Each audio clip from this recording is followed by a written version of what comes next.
Monkey pox virus तेजी से लोगों को अपनी चपेट में ले रहा है और अब तक हजारों लोग इससे पीड़ित हो चुके हैं। लोगों के वायरस को फैलने के तरीके को लेकर चिंतित है, सोच रहे हैं कि क्या ये भी कोविड-19 की तरह हवा के जरिए फैल सकता है या इसके फैलने के कोई और भी कारण है।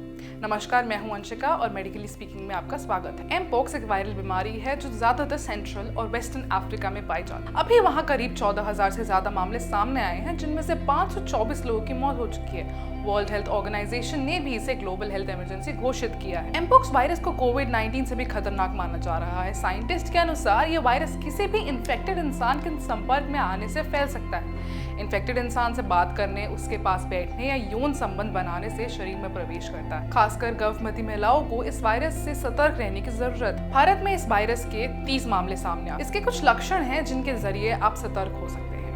ये वायरस आमतौर पर संक्रमण के 5 से 20 दिन बाद लक्षण दिखाना शुरू करता है और इसके लक्षण 2 से 4 हफ्ते तक रहते हैं। मंकी पॉक्स का पहला और सबसे सामान्य लक्षण बुखार है। इन्फेक्टेड इंसान को तेज बुखार हो सकता है, जो कि 100.4 डिग्री फ़ारेनहाइट से अधिक हो सकता है। बुखार के साथ गंभीर सिर दर्द होना भी मंकी पॉक्स का आम लक्षण है।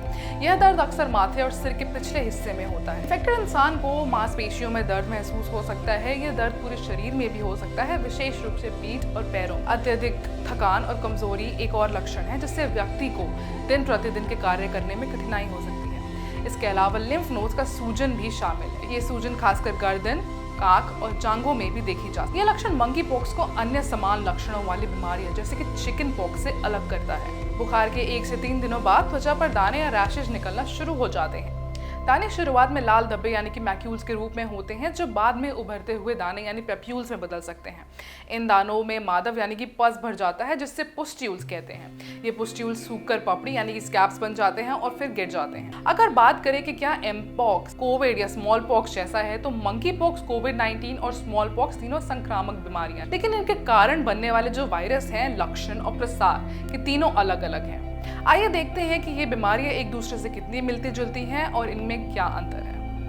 तीनों बीमारियां वायरस के कारण होती है। कोविड-19 का कारण सार्स-कोव-2 वायरस है, एमपॉक्स का कारण मंकी पॉक्स वायरस है और स्मॉल पॉक्स का कारण वेरियोला वायरस है। तीनों बीमारियां संक्रामक हैं, यानी कि एक व्यक्ति से दूसरे व्यक्ति में फैल सकती हैं। इन्फेक्टेड इंसान के संपर्क में आने से या वायरस से दूषित वस्तुओं को इस्तेमाल से संक्रमण हो सकता है। बुखार, सिर दर्द, थकान और मांसपेशियों में दर्द तीनों बीमारियों में समान लक्षण है, इसलिए शुरुआत में इन बीमारियों की पहचान करना मुश्किल हो जाता है। अगर इनके अंतर की बात करें तो एमपॉक्स जो है वो मंकी पॉक्स वायरस से होता है, जो कि एक ऑर्थोपॉक्स वायरस है जो स्मॉल पॉक्स वायरस के संबंध है। कोविड-19 जो है वो सार्स-कोव-2 वायरस के द्वारा होता है, जो कि कोरोना वायरस है। स्मॉल पॉक्स वेरियोला वायरस से होता है, जो कि एक तरीके का ऑर्थोपॉक्स वायरस था, जिससे अब खत्म। इनकी गंभीरता और मृत्यु दर यानी कि मोर्टेलिटी रेट भी अलग अलग होते हैं। मंकी पॉक्स की मोर्टेलिटी रेट 1% से 10% तक हो सकती है और ये वायरस स्मॉल पॉक्स से कम गंभीर माना जाता है। कोविड-19 की मोर्टेलिटी रेट अलग अलग रीजंस पर निर्भर करती है, लेकिन कुल मिलाकर 2 से 3% के बीच हो सकती है। स्मॉल पॉक्स की मोर्टेलिटी रेट 30% तक थी और यह बहुत ज़्यादा खतरनाक थी। वैक्सीन की खोज के बाद 1980 में इस बीमारी को पूरी तरीके से खत्म कर दिया गया था। मंकी पॉक्स, कोविड-19 और स्मॉल पॉक्स तीनों ही वायरल बीमारियां हैं, लेकिन उनके प्रसार, लक्षण और गंभीरता में महत्वपूर्ण अंतर है। कोविड-19 मुख्य रूप से एक रेस्पिरेटरी बीमारी है जो हवा के माध्यम से फैलती है, जबकि मंकी पॉक्स और स्मॉल पॉक्स त्वचा पर दाने और सीधे संपर्क के माध्यम से फैलते हैं। मंकी पॉक्स और स्मॉल पॉक्स का वायरस समान श्रेणी का है, इसलिए उनके लक्षणों में कुछ समानताएं हो सकती हैं, लेकिन स्मॉल पॉक्स ज्यादा खतरनाक था। अगर आपको मंकी पॉक्स के बताए गए लक्षणों में से कोई भी लक्षण दिखता है तो तुरंत डॉक्टर को दिखाएं। ऐसे बीमारियों से जुड़े और जानकारी पाने के लिए मेडिकली स्पीकिंग को सब्सक्राइब करना ना भूलें।